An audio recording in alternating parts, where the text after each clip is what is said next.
نہیں ہو سکتی.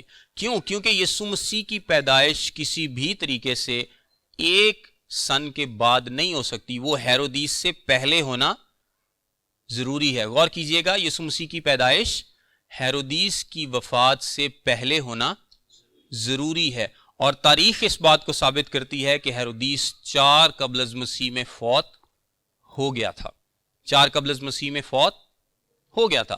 اب اگر ہیرودیس 4 قبل از مسیح میں فوت ہوا اور یہ جو اسم نویسی ہے یہ ہو رہی ہے 6 بعد از مسیح میں، تو کتنے سال کا گیپ آ گیا؟ 10 سال کا گیپ. کتنے سال کا؟ 10 سال کا. اچھا، کچھ لوگ نا اس کو یہ بھی کہنے کی کوشش کرتے ہیں کہ بیسیکلی لوکا یہ کہنا چاہ رہا ہے کہ یہ پہلی اسم نویسی، آئیے دوبارہ پڑھتے ہیں، سوریا کے حاکم کورنیوس کے عہد میں ہوئی. تو کچھ لوگ اس کو اس طرح سے بھی ٹرانسلیٹ کر کے جواب دینے کی کوشش کرتے ہیں کہ کورنیوس کے عہد سے پہلے ہوئی. کورنیوس کے عہد سے پہلے ہوئی. وہ بیسیکلی کچھ لوگ اس کو اس طرح سے جسٹیفائی کرنے کی کوشش کرتے ہیں کہ بھئی کورنیوس تو حاکم تھا سن 6 سے 9 تک، اور اس نے اسم نویسی کب کرائی ہے؟ سن 6 میں. تو اگر اس نے اسم نویسی سن 6 میں کرائی ہے تو لوکا کس اسم نویسی کی بات کر رہا ہے؟ سوال ایک کھڑا ہوتا نا یہاں پہ. یہ غیر اقوام کے لوگ بھی اور بائبل کے کرٹکس بھی اس پر بہت زیادہ سوال اٹھاتے ہیں کہ جی کورنیوس جو تھا یہ سن 6 میں حکمران تھا اور اسم نویسی بھی اس نے سن 6 میں ہی کروائی تھی.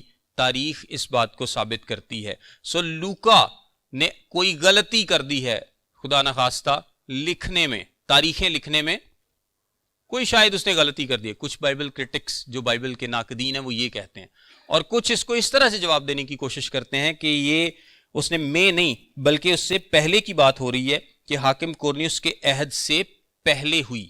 کتنے سال؟ شاید 10 سال پہلے. لیکن میں آپ کو ایک بات بتاتا ہوں. 1764 آئی تھنک 1766 ٹیوولی ایک علاقہ ہے روم کے قریب. 1766 میں وہاں سے ایک آئی تھنک پتھر ٹیوولی میں روم کے قریب 1766 میں ایک پتھر کا ٹکڑا دریافت ہوا. پتھر کا ٹکڑا دریافت ہوا اور اس پر ایک رومی عہدیدار کے اعزاز میں ایک تحریر موجود ہے جو اگسطس کی حاکمیت کے دور میں 2 بار سوریا کا حاکم رہا.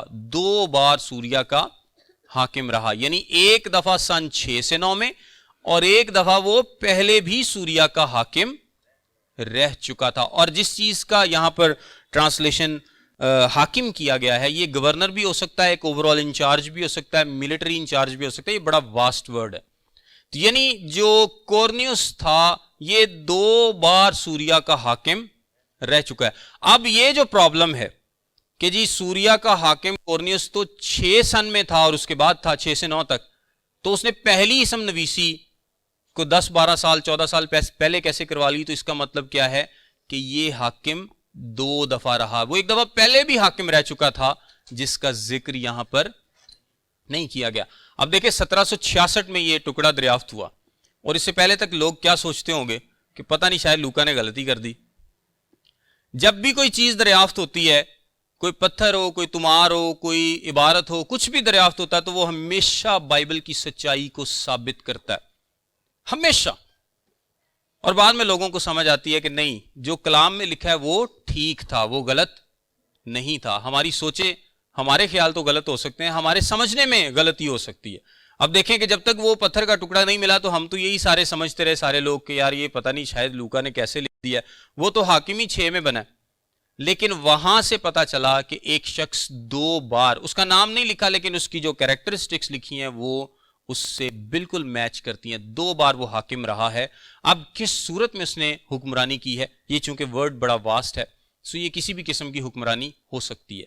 لیکن اگر آپ 14 سال پیچھے جائیں، سن سے 6 سے 14 سال پیچھے جائیں تو یہ کون سا سن بنتا ہے؟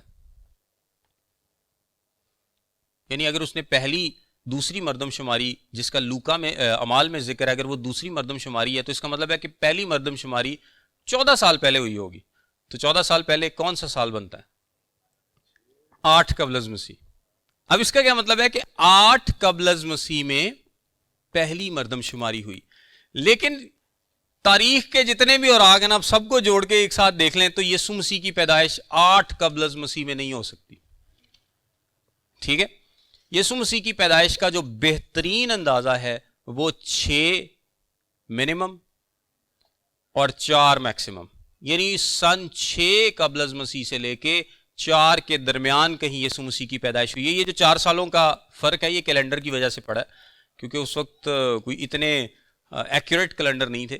تو جب کیلنڈرز کا انہوں نے ڈفرنس نکالا ہے تو یہ پہلا سن نہیں بنتا، یا آپ کہیں کہ جی بالکل 0 ایئر میں یسوع مسیح پیدا ہوئے تھے. تو یہ جو زیادہ تر اسکالرز اگری کرتے ہیں کہ 4 قبل از مسیح میں یسوع مسیح کی پیدائش ہوئی تھی.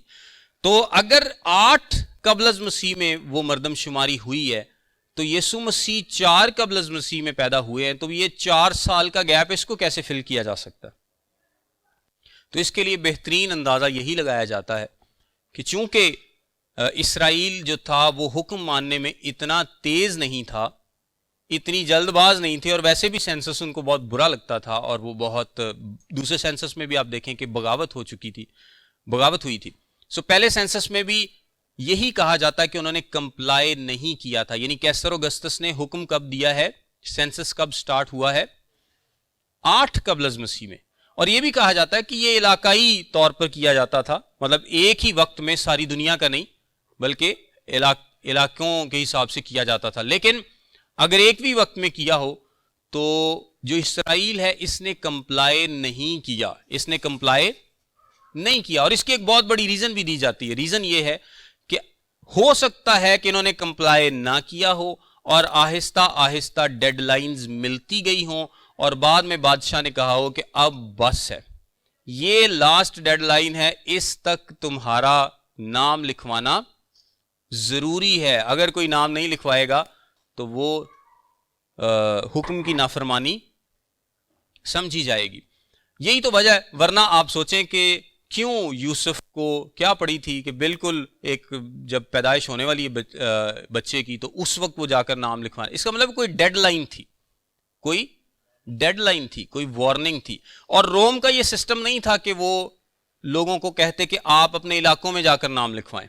ان کو تو ٹیکس سے غرض ہے، یہ ان کی کوئی ریکوائرمنٹ نہیں تھی، یہ اسرائیل کی اپنی ریکوائرمنٹ تھی، کیونکہ وہ خود بہت زیادہ خیال رکھتے تھے نسب ناموں کا کہ وہ اپنے اپنے علاقے میں جا کر نام لکھوائیں. یہ روم کی ریکوائرمنٹ نہیں ہے.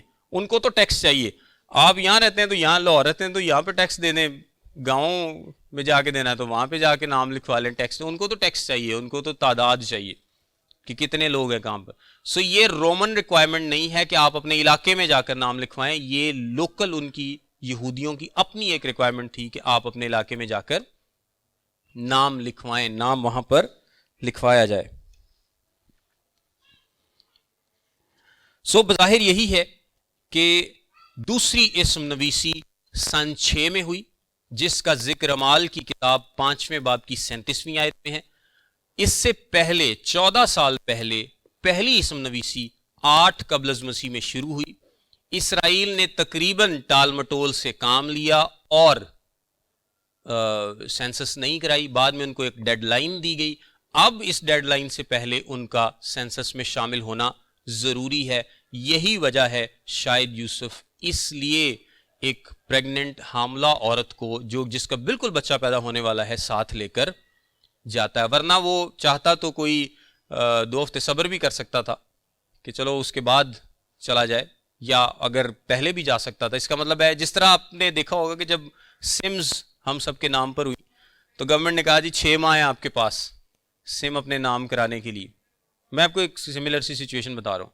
تو لوگوں نے کچھ نے نام کروا لی، کچھ نے نہیں کروائی، لیکن بعد میں گورنمنٹ نے ایک ڈیڈ لائن دی، یاد ہوگا آپ سب کو، کہ آپ کے پاس یہ 2 ہفتے ہیں، جس نے کروانی ہے کروا لے ورنہ سب کی سمیں بند ہو جائے گی.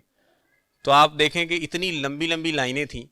تو کوئی اسی طرح کی سچویشن ہوگی کہ ان کو ایک ڈیڈ لائن ملی اور بعد میں ان کو جانا پڑا. اب بہت سارے لوگ سوچتے ہیں اچھا روم کی یہ بھی ریکوائرمنٹ نہیں تھی، کہ بہت سارے لوگ اس پر سوال بھی اٹھاتے ہیں کہ کیوں یوسف آخر مریم کو ساتھ لے کر کیوں گیا، وہ خود کیوں نہیں جا سکتا تھا؟ مطلب اکیلا جاتا، نام لکھوا آتا، اپنی بیگم کا لکھوا دیتا، باقی سب کا لکھوا دیتا، کیونکہ کوئی ایسی چیز ظاہر نہیں کرتی کہ جی سب کا جانا ضروری ہے.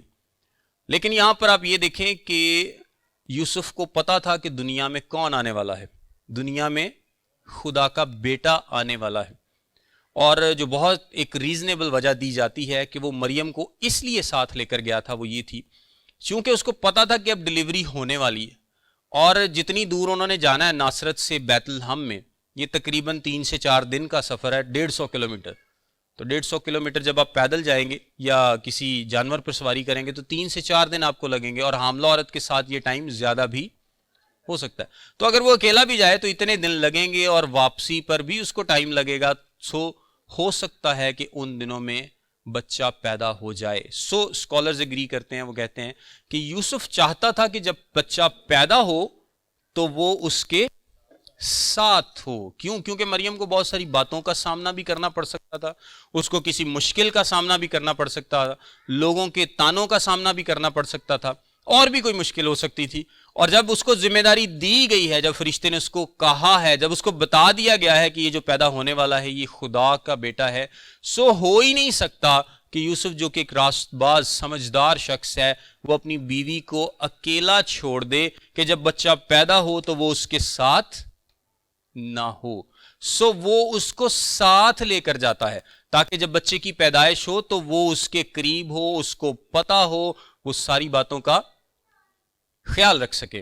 اور جب وہ وہاں پر پہنچتے ہیں، ہم ویسے تو نیکسٹ لیکچر میں اس ساری پیدائش کے سین کو کور کریں گے اور ستارے اور مجوسیوں اور فرشتے کے تعلق سے، لیکن یہ ہسٹری کو سمجھنا تھوڑا سا ضروری تھا کہ آپ اس کی تھوڑی سی بیک گراؤنڈ کو سمجھ سکیں. اور اس سوال کو بھی جو کورنیوس کے تعلق سے اٹھایا جاتا ہے، جو کہ کلام مقدس پر بہت سارے جو سوالات اٹھائے جاتے ہیں ان میں یہ بھی ایک سوال ہے، اور لوگ اس کی وجہ سے کہتے ہیں کہ نہیں جی کلام میں ٹھیک نہیں لکھا. لیکن کلام میں جو لکھا ہے وہ ٹھیک ہے. جب تک ہمیں سمجھ نہیں آتی ہم کیا کرتے ہیں؟ ایمان رکھتے ہیں. اور میں آپ کو ایک بات بتاؤں کہ جب شاگرد یسوع مسیح کے ساتھ تو لکھا ہے کہ انہیں بہت ساری باتوں کی سمجھ نہیں آتی تھی، ایسا ہی ہے نا، لیکن وہ یسوع مسیح کے ساتھ چلتے تھے، وہ یقین کرتے تھے کہ یہ جو بھی کہنے ہیں نا ٹھیک ہے، استاد جو بھی کہنا ٹھیک ہے. ان کو سمجھ نہیں آتی تھی، کبھی کبھی پوچھتے ہوئے ڈرتے تھے، کبھی پوچھ بھی لیتے تھے. پطرس تو ہمیشہ ہی پوچھ لیتا تھا، لیکن بعض اوقات وہ سوچتے تھے کہ یار پوچھیے نہ پوچھیے، پتہ نہیں، جس طرح لوگ سوال نہیں کلاس میں بھی سوال نہیں کرتے اکثر ڈرتے ہوئے، کچھ لوگ کر لیتے ہیں کچھ نہیں کرتے. تو بہرحال جب تک سمجھ نہیں آتی کلام پر جو بھی سوال اٹھایا جائے، جتنا مرضی لاجیکل ہو، جو بھی سوال کلام پر اٹھایا جاتا ہے، جو بھی اعتراض اٹھایا جاتا ہے، جب تک اس کی سمجھ نہیں آتی آپ ایمان رکھیں کہ جو لکھا ہے وہ ٹھیک لکھا ہے، اس میں غلطی نہیں ہو سکتی. کیوں؟ کیونکہ آپ ایک بھی مارجن دیں گے، غلطی کا ایک بھی مارجن اگر دیں گے نا کہ کلام میں یہ غلطی ہے، تو اس کا مطلب ہے کہ پھر کلام انسپائرڈ رائٹنگ نہیں ہے، پھر کلام الہام نہیں ہے. اور اس کا مطلب ہے کہ اگر ایک غلطی ہے تو پھر بہت ساری غلطیاں ہو سکتی ہیں. اور یہ دیکھیں کہ لوکا نے درجنوں شہروں کے نام لکھے، پلیسز کے نام لکھے، لوگوں کے نام لکھے، حکمرانوں کے نام لکھے، اس نے بہت کچھ لکھا ہے، لیکن اس کی کوئی بھی بات غلط نہیں ثابت ہوئی. لوکا ایک بہت ہی میٹیکولس قسم کا ہسٹورین، بڑا ہی زبردست جو ہے وہ مورخ ہے. اس نے بہت ساری جگہوں کے، تاریخوں کے، لوگوں کے، عہدوں کے بہت سارے نام لکھے ہیں، لیکن اس میں سے کوئی بھی غلط ثابت نہیں ہوا. اعمال کی کتاب جب آپ دیکھتے ہیں تو آپ دیکھیں کہ اس نے کتنی زیادہ تفصیل لکھی ہے مختلف چیزوں کو لے کے. تو جب اس میں کوئی چیز آج تک غلط ثابت نہیں ہوئی تو اس نے جب یہ عہد کی بات کی ہے تو اس کا مطلب ہے کہ یہ بھی بالکل اس نے بات ٹھیک لکھی. ہمیں بعد میں سمجھ آئے، دیر سے سمجھ آئے، یا ہو سکتا ہے نہ سمجھ آئے، یہ ہمارا مسئلہ ہے، لیکن اس نے جو بات لکھی ہے وہ بالکل ٹھیک لکھی ہے. سو آپ کیسر اگسطس کے تعلق سے اور جولیس کیسر کے تعلق سے اور اس فرمان کے تعلق سے اور اس کی کمپلائنس کے تعلق سے ان نوٹس میں ضرور پڑھیں. خدا حافظ، آپ سب کو برکت دے.